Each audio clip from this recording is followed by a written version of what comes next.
اللهم صل على سيدنا محمد وعلى آل سيدنا محمد. أعوذ بالله من الشيطان الرجيم. بسم الله الرحمن الرحيم. الحمد لله رب العالمين، والصلاة والسلام على سيد المرسلين وعلى آله وصحبه أجمعين. رب اشرح لي صدري ويسر لي أمري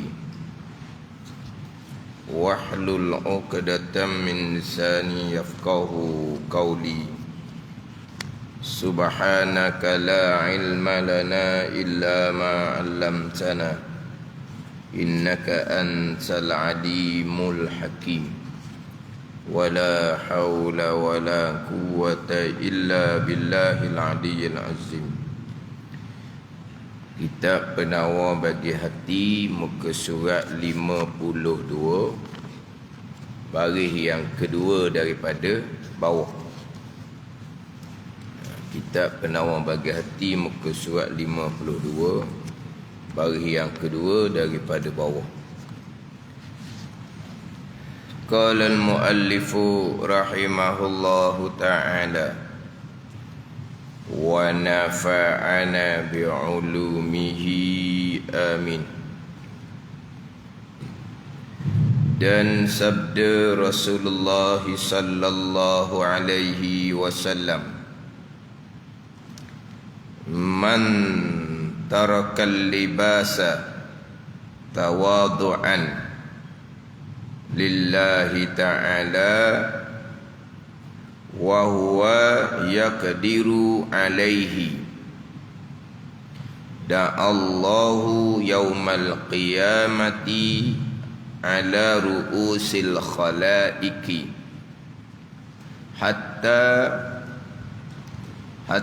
yukhayyirahu min ayyi hulalil imani sya'a yalbasuha hatta yukhayyirahu min ayyi, macam mana hak jari baru tu, min ayyi ke iyyi, ayyi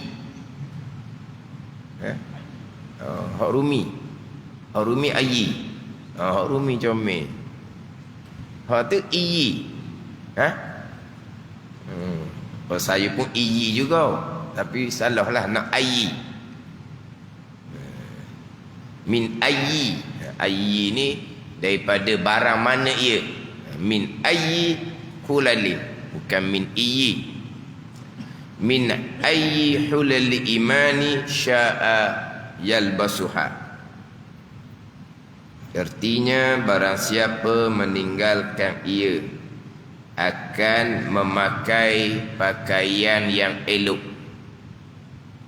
Meninggal memakai pakaian elok kerana merendah diri, bukan kerana riak, kerana merendah diri, kerana Allah Subhanahu wa ta'ala. Pada ketika kuasa ia barang siapa atasnya atas memakai pakaian yang elok, nescaya menyuruh akan dia, akan barang siapa oleh Allah Ta'ala pada hari qiyamah atas kepala sekalian makhluk, hingga memberi pilih ia ya Allah. Hak rumi ada tak akan dia? Ada tak?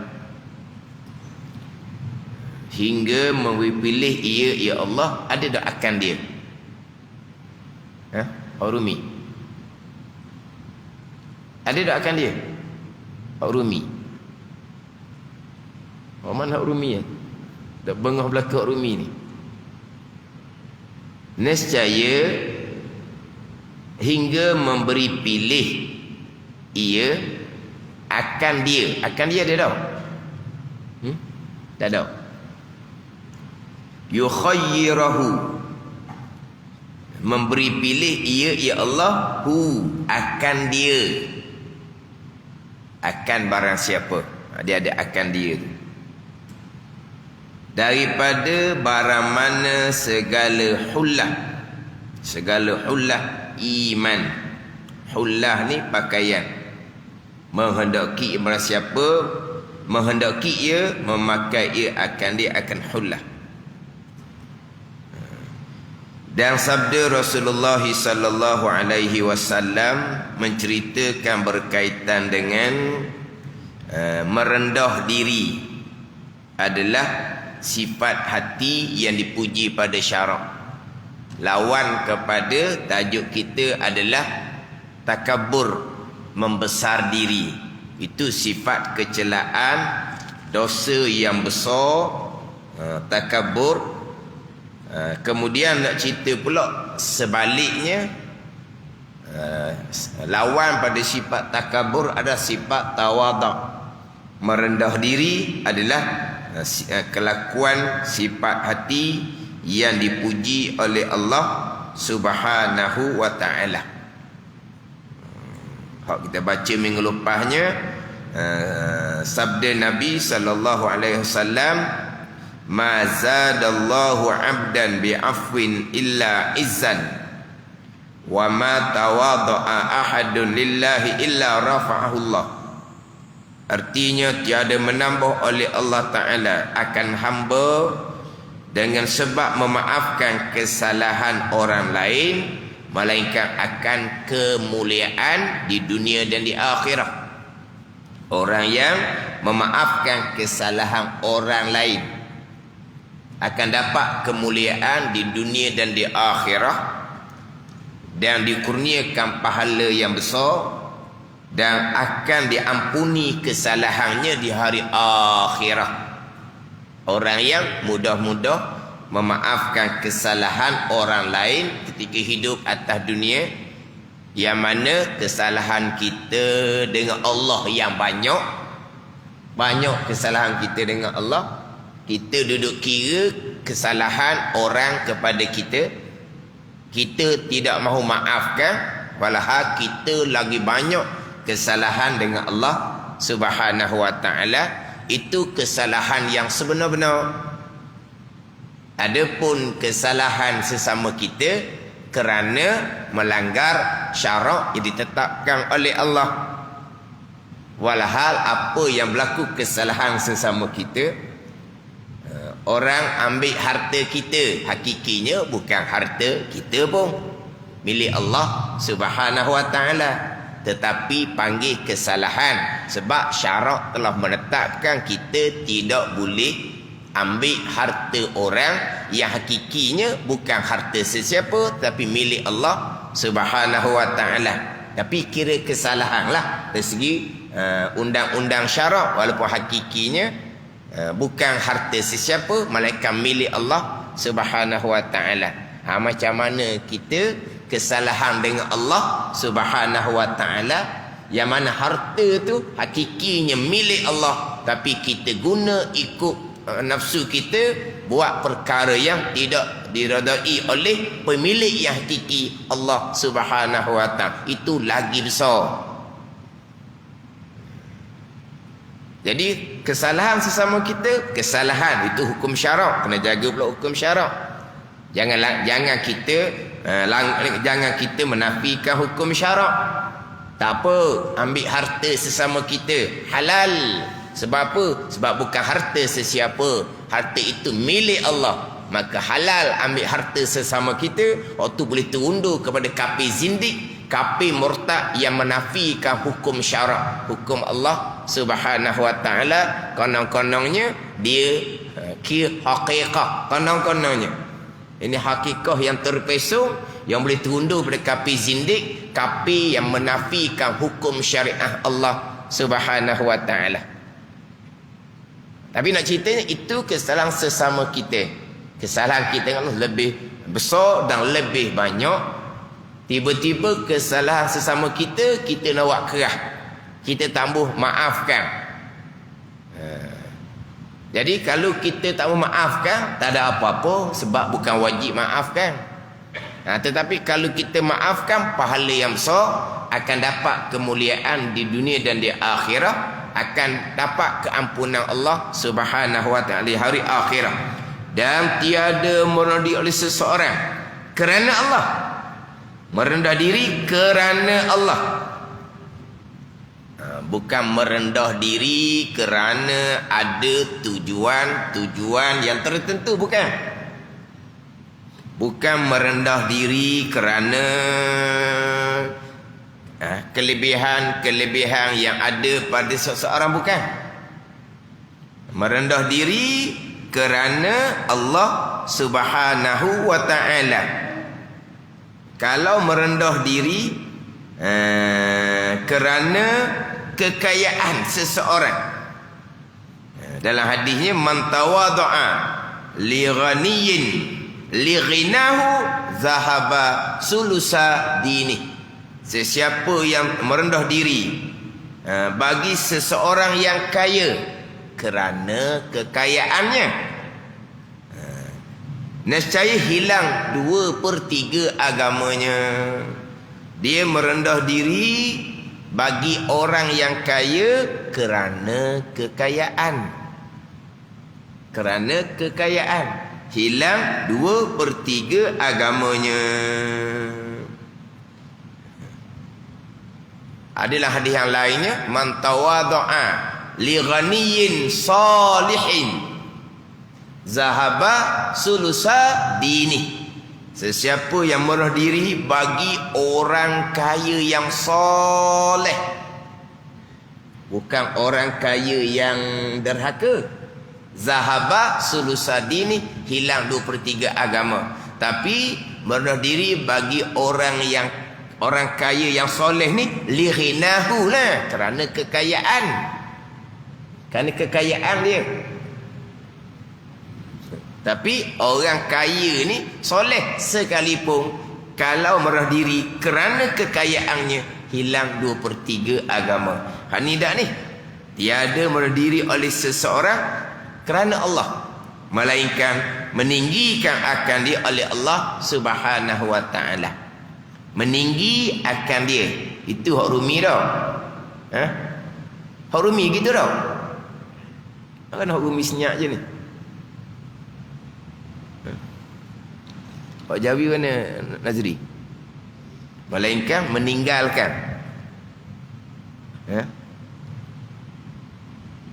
Melainkan meninggalkan akan dia oleh Allah Ta'ala.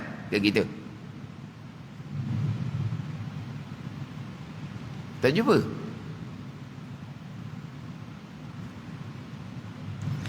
Sebab hak minggu lepas ada dua tempat yang mana cetakan baru tu salah, tapi tak ada orang beritahu. Ada 2 tempat hak minggu lepas.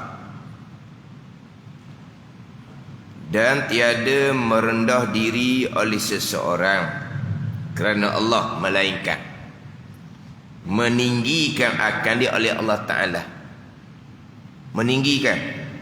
Hak Jawi baru meninggalkan. Meninggalkan, salah tu. Meninggikan. Saya ni hak Jawi lama, meninggikan. Hak Rumi meninggikan. Hak Jawi baru tu meninggalkan, salah. Illa rafa'ahullah, melainkan meninggi akan dia oleh Allah Ta'ala. Itu satu tempat. Mana satu tempat lagi hak minggu lepas? Hak hadis, la yadkhul jannata ahadun fi qalbihi. Mana hak Rumi? Fi qalbihi. Qalbihi. Hak Jawi baru qablihi. Qalbihi, bukan qablihi. Jadi kalaulah tak sama tu, beritahulah. Sebab sebelum ni terkadang hak Jawi lama saya pakai ni yang salah. Terkadang hak Jawi ni hak Jawi Lama pesen gini lah. Ni pesen kuning ni. Kitab kuning orang panggil. Pesen kuning. Orang tambuh kitab kuning. Dia tukar warna putih. Jadi Jawi barunya warna putih. Tak ada kitab kuning dah. Kitab putih pula. Tapi cetakan tak sama. Cetakan tak sama. Walaupun muka surat sama. Tapi cetakan tak sama. Maknanya terkadang hak saya ni salah. Hak kitab putih, hak kitab kuning ni salah, hak kitab putih tak Jawi baru tu betul. Tapi hak minggu lepas tu dua tempat. Hak kitab putih tak betul, kitab kuning hak betul. La yul jannata ahadun fi qalbihi, bukan fi qablihi. Fi qalbihi, di dalam hatinya. Tu. Rumi comel tau. Kemudian hak tadi melainkan meninggikan akan dia oleh Allah Subhanahu wa ta'ala. Dia ada kitab Jawi lama dengan kitab Jawi baru. Muka surat pun tak sama. Muka surat pun tak sama. Ni muka surat sama lagi. Jawi lama warna kuning, Jawi baru warna putih, muka surat sama. Tapi cetakan tu ada sedikit lah. Terkadang hak lepas-lepas dah ni, hak saya ni banyak juga salah cetakan. Tapi hak Jawi baru warna putih tu betul cetakan. Lepas tu kena tengok pula hak Rumi tu dia baiki macam mana cetakan dia. Itu mana saya biasa sebut dah lah. Tersilap, tersalah, cetakan bukan pengarang. Tengoklah. Maknanya fi qalbihi, tiba qablihi, meninggikan, tiba meninggalkan, jauh tu. Melainkan meninggikan akan dia akan seseorang yang merendahkan diri kerana Allah ni oleh Allah Subhanahu wa ta'ala. Orang yang merendah diri, Allah Ta'ala akan mengangkat. Orang yang mengangkat diri, Allah Ta'ala akan merendahkan. Hak dalam ayat tu, khafidatur rafi'ah tu. Khafidatur rafi'ah. Iza waqa'atil waqi'ah. Apabila berlaku hari kiamat, laisa liwaq'atiha kazibah. Laisa liwaq'atiha kazibah. Maknanya kiamat tu tidak ada seseorang pun yang boleh engkar, boleh menafikan. Khafidatur rafi'ah. Khafidatun ni mengangkat. Khafidatun ni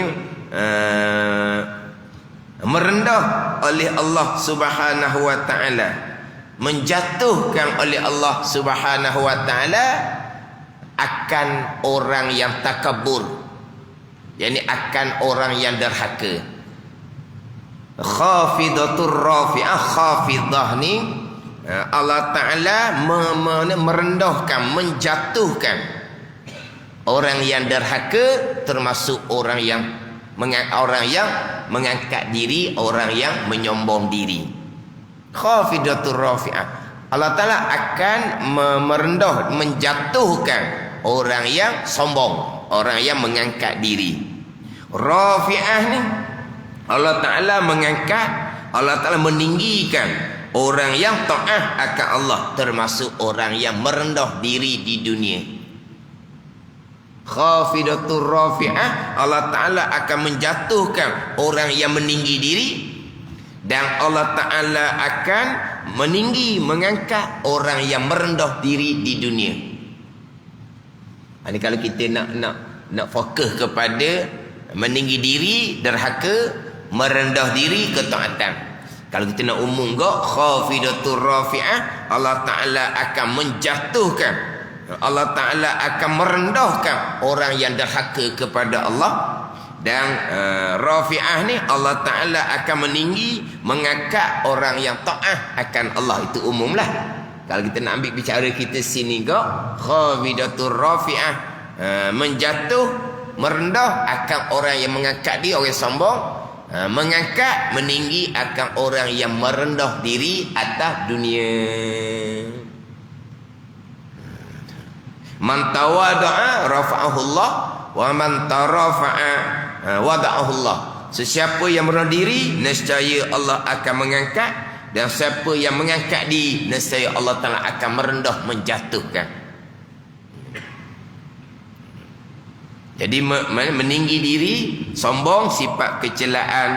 Merendah diri, sifat kepujian. Tapi merendah diri kerana Allah Subhanahu Wa Taala, bukan kerana tujuan yang lain.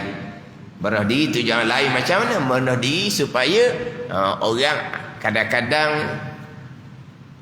dia merendah diri, sama ada percakapan, sama ada kelakuan. Terkadang ada ciri-ciri riak di situ. Sebab apa dia bercakap rendah diri? Nak saya kata, oh dia memang dia orang rendah diri. Ini nak seorang angkat dia seumpama tu. Percakapan, kadang-kadang kelakuan dia merendah diri. Oh dia bagus, tawaduk. Tak tujuan dia nak seumpama tu. Tapi orang ni bukan orang luar ni, diri sendirilah yang mengetahui. Tapi nak cerita, terkadang seseorang ni rupa merendah diri, tapi bukan kerana Allah. Bukan kerana Allah. Terkadang kerana riak. Kerana supaya diangkat oleh orang, dikata oleh orang sebagai orang yang merendah diri. Oh dia bercakap maknanya saya ni ilmu tak ada. Ada ni. Supaya apa? Supaya orang kata dia ni orang yang merendah diri. Tapi kita janganlah kata kepada orang yang menyatakan saya tak ada ilmu, awak ni dia riak, jangan. Kita kira dia merendah diri, gitulah. Tapi terkadang orang yang bercakap seperti merendah diri, orang yang melakukan perbuatan seperti merendahkan diri, terkadang bukan kerana Allah. Kerana selain Allah, kerana riak. Sebab nanti bicara berkaitan dengan riak, nanti bicara berkaitan dengan riak, mana?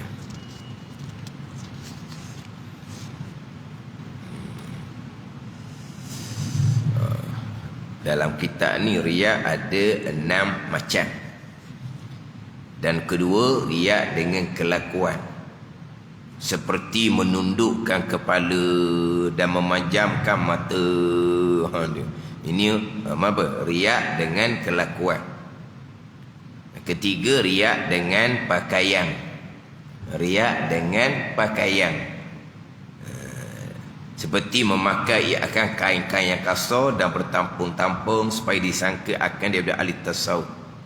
Yang keempat, riak dengan perkataan. Ini. Kadang-kadang riak dengan dengan kelakuan, dengan perkataan, dengan pakaian. Maknanya perkataan tu, perkataan dia bercakap lembut, rendah diri, tapi bukan kerana Allah.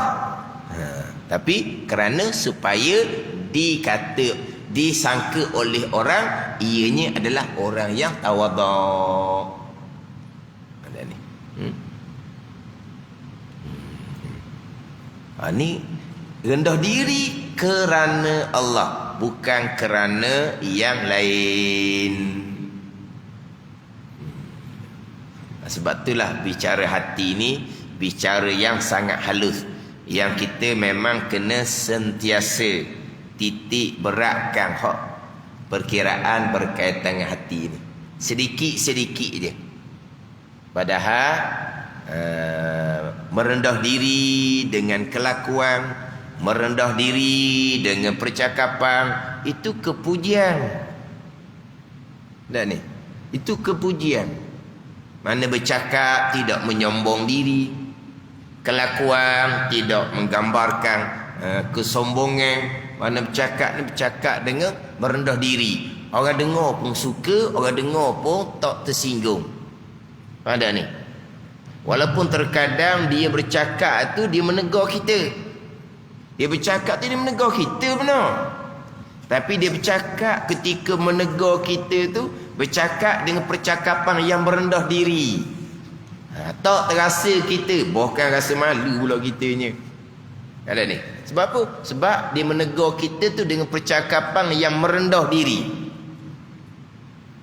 Ada ni. Tapi tadilah makna sedikit sahaja. Terkadang zahirnya percakapan yang merendah diri, kelakuan yang merendah diri, tapi terkadang bukan kerana Allah, kerana supaya dipuji oleh orang bahawa ianya orang yang merendah diri.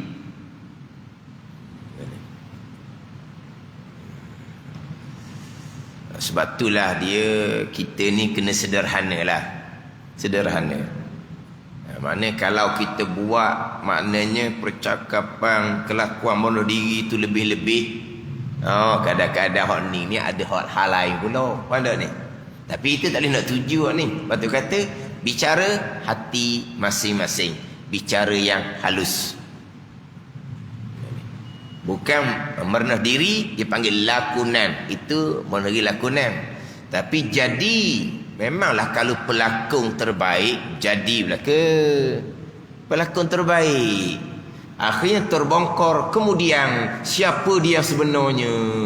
Jadi selama ni dia punya lakonan, maknanya ramai orang yang memuji, menyanjung, mengangkat. Tapi dia punya lakonan dia real. Ni panggil pelakon. Pelakon awak ni. Bila hak anugerah pelakon terbaik tu adalah kadang-kadang orang rupa agama lah. Terkadang dia punya lakonan dia cukup. Maknanya jadilah lakonan dia tu. Lakonan orang panggil, bukan sebenar. Anak di sini merendah diri, mendiri semata-mata kerana Allah, tiada kerana lain. Bukan merendah diri untuk riak, untuk dapat pujian dan sanjungan. Ini nak cerita berkaitan dengan merendah diri, sifat kelakuan hati yang dipuji oleh syarak. Macam tadilah, terkadang orang ni dengan percakapan yang merendah diri, hak sebenar lah. Hak tak sebenar dia dengan Allah Ta'ala lah. Mana kalaulah dinasihat pun, kita mudah terima. Mana ni? Sebab dia nasihat dalam keadaan dia merendah diri. Sebab tu kata Imam Ghazali rahimahullah, orang takabur ni siapa? Orang takabur ni, kata Imam Ghazali, orang takabur ni huwallazi in wu'iza anifa wa in wa'aza anifa. Orang takabur ni in wu'iza anifa.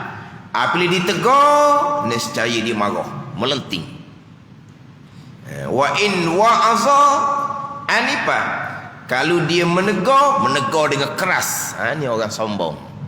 Tapi kalau orang tawaduk, apabila dia tegur, dia terima mudah-mudah.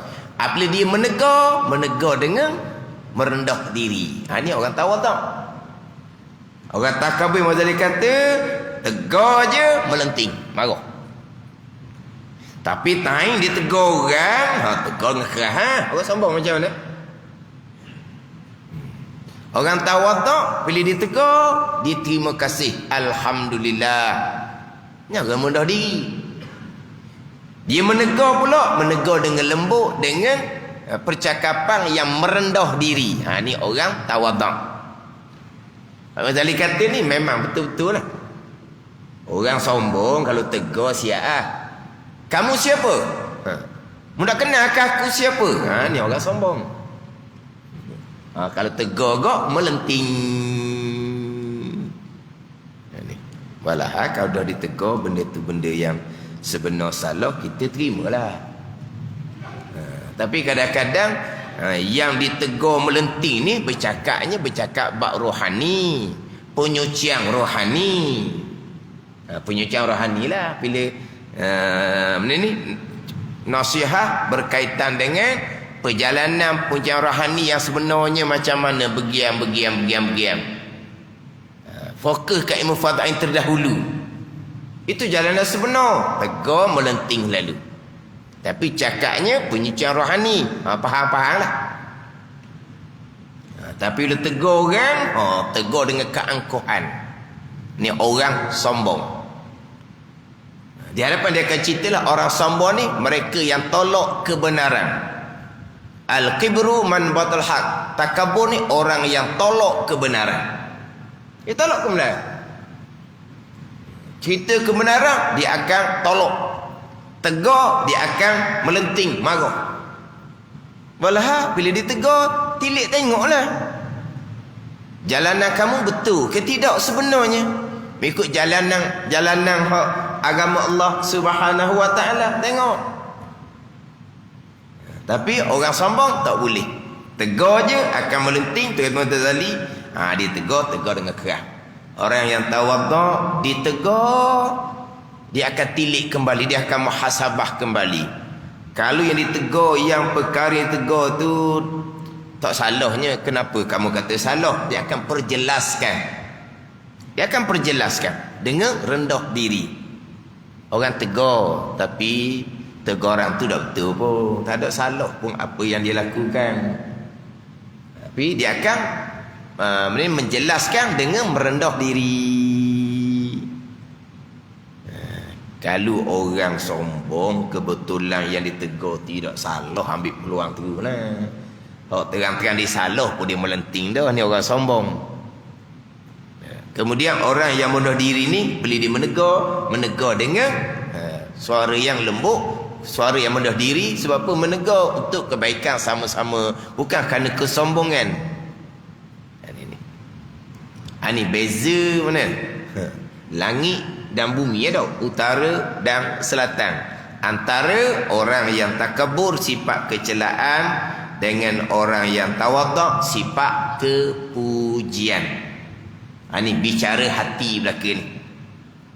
Nak buang sifat takabur.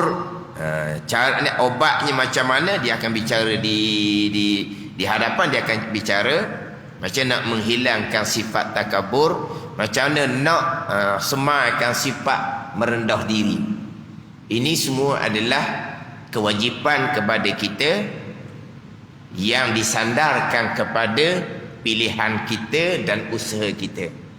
Yang mana kewajipan kepada kita ni adalah perkara yang di bawah ikhtiar dan usaha kita. Jadi nak membersihkan hati dari sifat takabur, nak menghiasi hati dengan sifat kepujian, kewajipan pertama ilmu, belajar. Belajar tu ada ikhtiar dan usaha kita.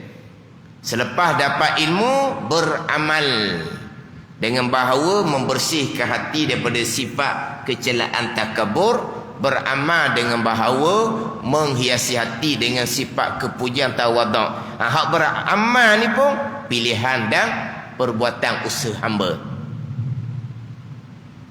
Jadi macam mana cara untuk menghilangkan sifat takabur? Obat dia akan cerita kemudian.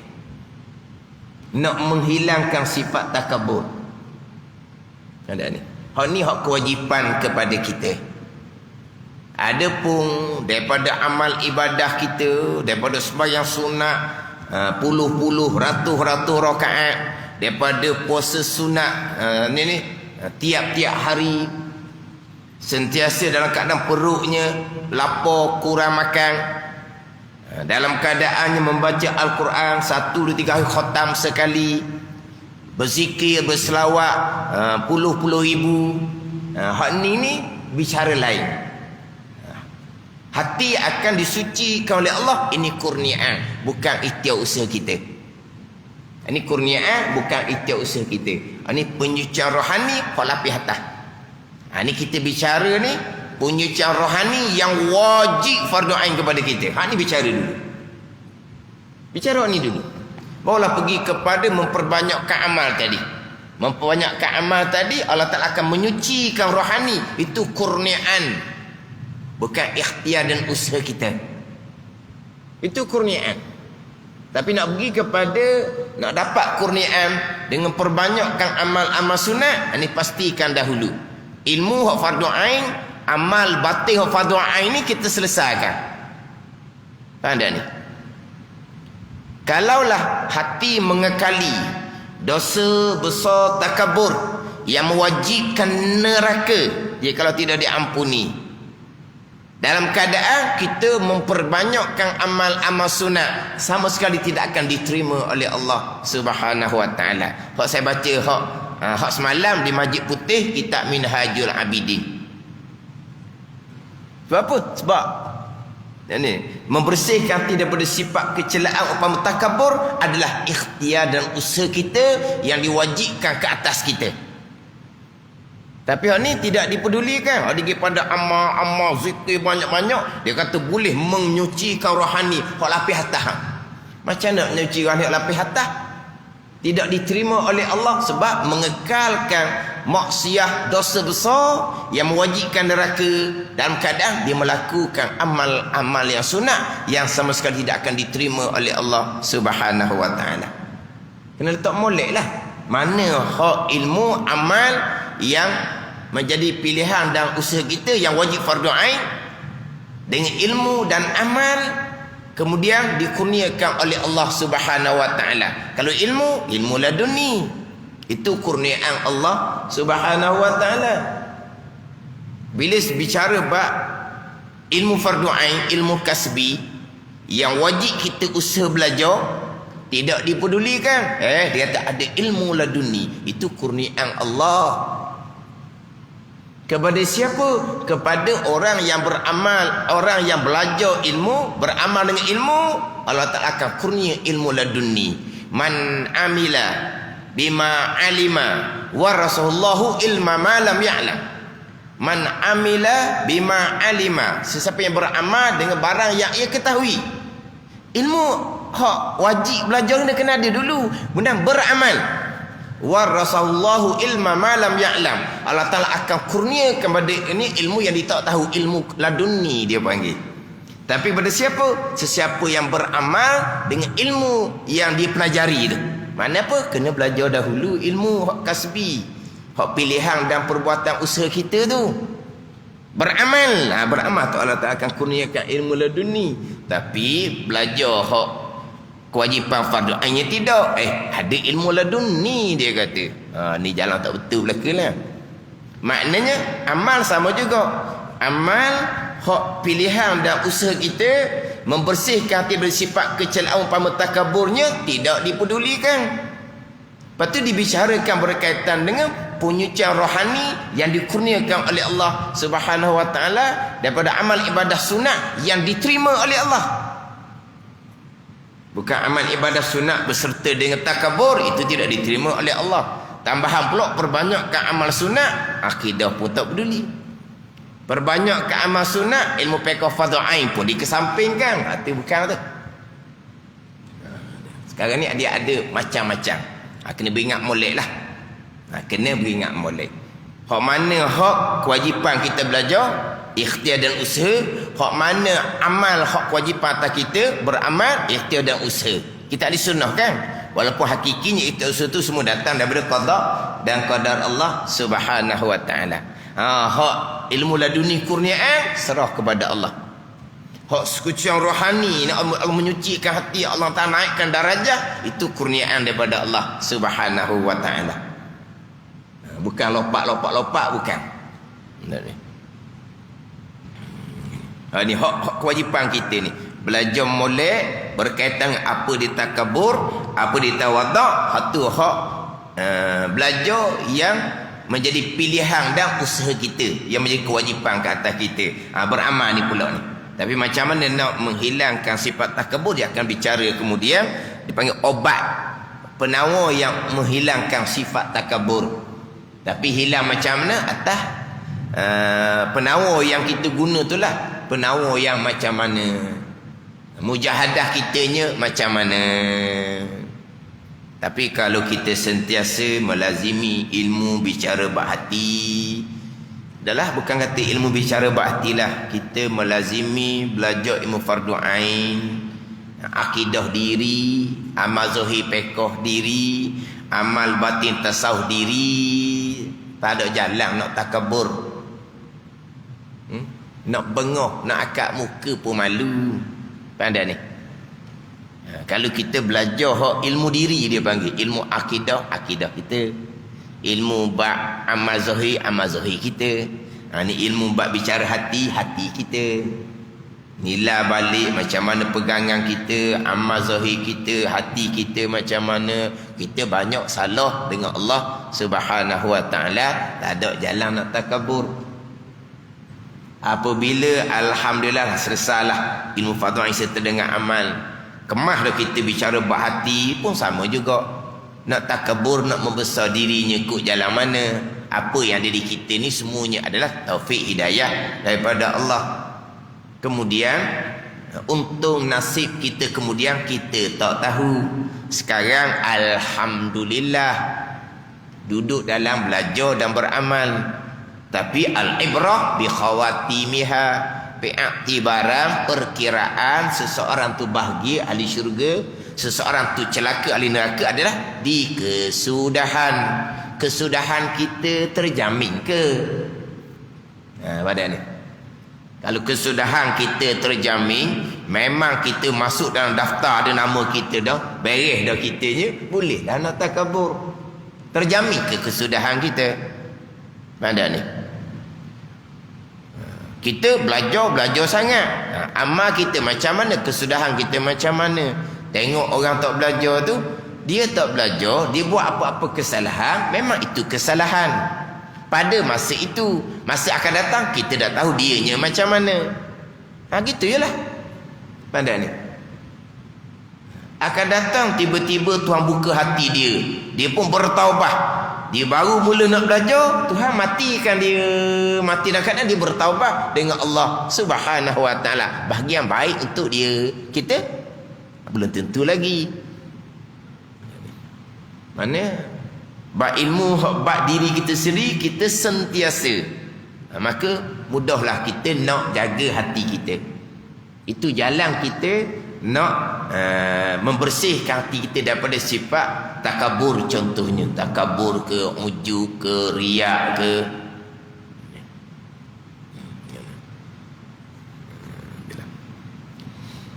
Jadi depan dia akan ceritalah macam mana dia panggil obat penawar untuk menghilangkan sifat takabur.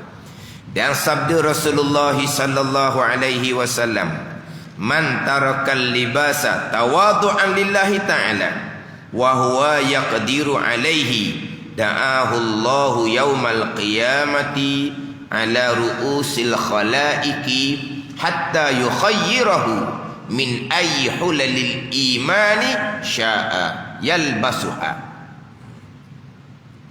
Artinya barang siapa meninggalkan, ia akan memakai pakaian yang elok. Meninggal ia akan memakai pakaian elok ni kerana merendah diri.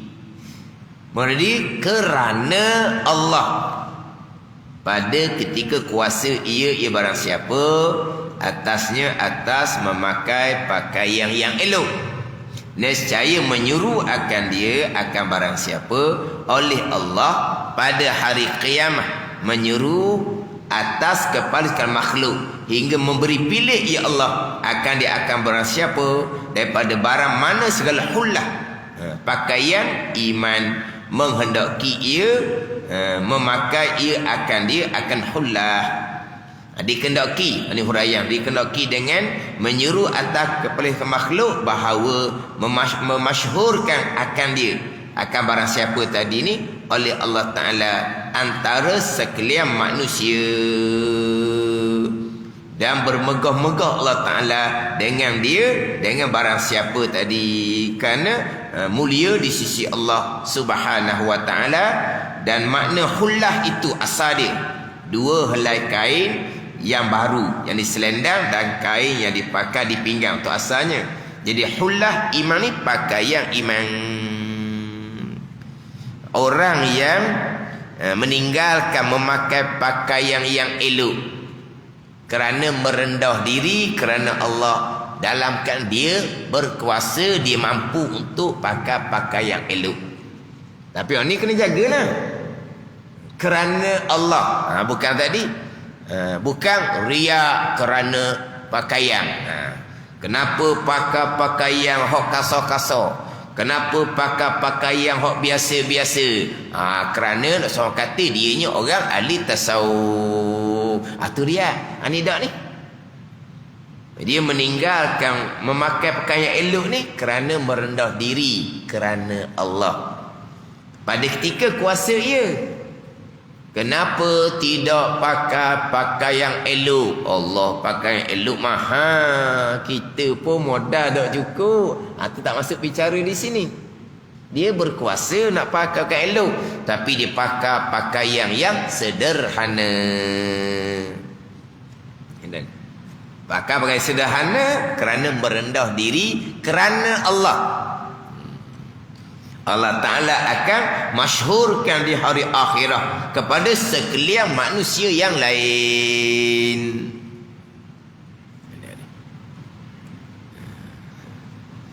Tetapi kalau seseorang dia pakai pakaian yang elok, jadi salah ke?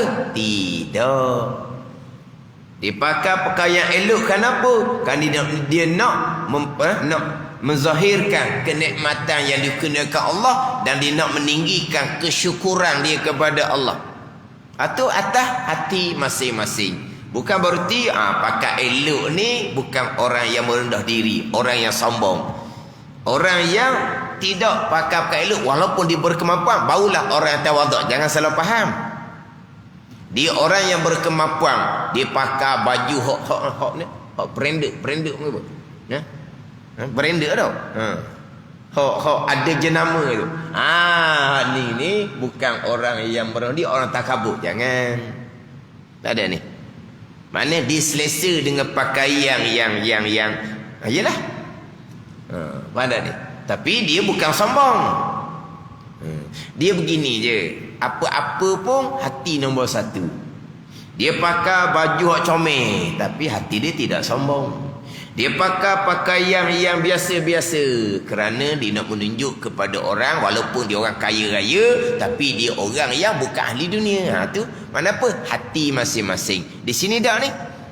Dia meninggalkan pakai pakaian elok kerana merendah diri kerana Allah.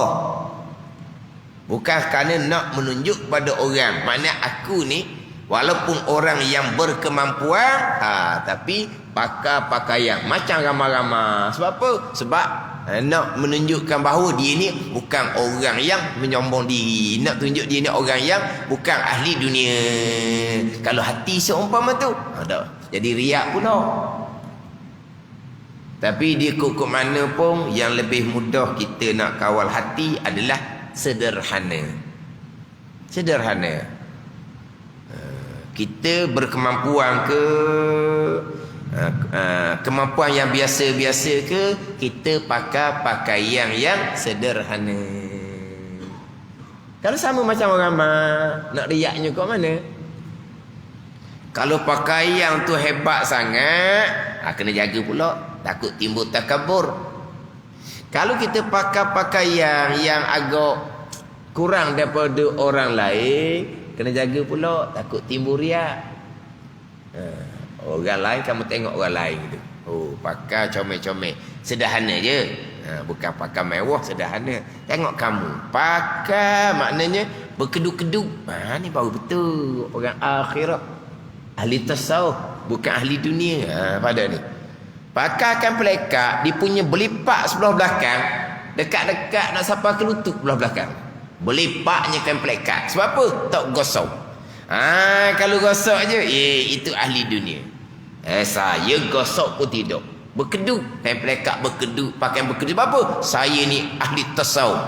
Pada ni. Tapi kita tengok orang yang berpakaian yang seumpama, jangan pula kita kata dianya orang riak. Ini kita bicara hati kita. Lebih mudah kita jaga hati dengan pakaian yang sederhana, kelakuan yang sederhana, yang tidak menonjol hala kelebih dan tidak menonjol hala kekurang. Itu lebih mudah kita nak jaga hati. Menonjol hala kelebih kok, mula nak mari takabur. Hala kekurang kok, mulalah mari nak menunjuk-tunjuk bahawa kita ni orang tasawuf. Contoh, Tapi kalau kita tengok orang yang berpakaian yang agak menonjol daripada orang lain, kita tak boleh nak tomoh hati dia. Tengok tu pakaian dia, orang sombong ni. Jangan. Tengok pakaian dia ni. Ni nak suruh kata dia tasawuf ni, nak menunjuk. Jangan. Yang kita bicara sekarang hati kita. Mana lebih mudahnya berpakaian yang sederhana sebagaimana ramai-ramai. Ke macam mana kita? Kalau sama kan sama je. Nak sombongnya di mana? Sama je. Nak menunjuk kita di mana? Tak ada lah. Betul, khairul umur awsatuha, Nabi kata sebaik-baik pekerjaan adalah yang sederhana. Ada ni. Ada pun sampai peringkat dengan pakaian yang mana yang buruk-buruk, itu mari daripada latihan guru. Itu marilah latihan guru. Guru yang mursyid. Dia tengok anak murid dia ni seorang ni berjanguk sangat ni. Guru nak latih dia. Guru suruh dia pakai pakaian yang buruk-buruk, lusuh-lusuh. Itu latihan daripada guru. Itu latihan dari guru yang mursyid. Itu bab lain pula. Bukan kita yang buat-buat. Tapi kalau memang sikap kita seumpama tu kurang menitik beratkan pakaian, bukan kerana nak riak, tapi ingat baik, agama kita tahsinul hay'ah adalah sunat. Syariat kita tahsinul hay'ah sunat. Sunatnya macam mana? Hadis Jibril. Macam mana Jibril AS berjumpa dengan Nabi SAW? Rajulun bayadus siyah sawadus sya'ri. Rajulun sawadus sya'ri bayadus siyah.